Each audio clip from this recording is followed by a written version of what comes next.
Ingat ang panawagan karong gabi una para sa iyang inahan. God bless you, ingat. O pero pagpagkalig-on mo ginabuhi sa imong estado karon, pero pag ginaron pan ingon ana lang kayo ka responsable no unya ka law ang imong pag-unaw na labi na sa imong kaginahan. Sabi na jud minyo ha kamoy na kinulungay sa pagkakaroon.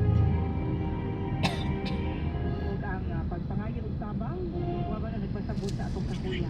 Labi na sa ano nga sitwasyon na. Ano ba kailangan pa?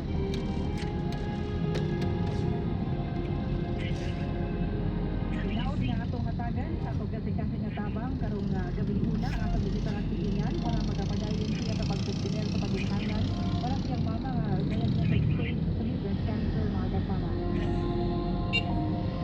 Usa ka paghatag sa nato og pamalandong or reflection labi na sa ato ang padayon nga pag-demonstrate sa atong pagpagkabana labi na sa atong mga reading inunan sa paghatag og pagpamalandong sa atong kasaudugan atong mga pagtimaan sa Holy Week mga kasama maong yun kalimta nato ang paghimog buhat sa kaluoy no sa mga pagsakripisyo iyan sa mga pamaagi na atong mga sumbangan sa ginagmay usab nga kaya nato mga kasama.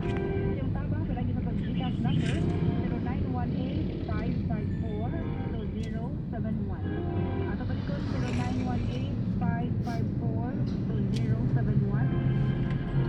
Mga nagpaminaw nato yes pwede hapon kayo ta gumikan kay naman tayo kalisdanan pero kung di mo tanawon po ng kalisdanan ni Ian grabe sa makaluluoy sa doon niya ayun anin nga magpaningkamot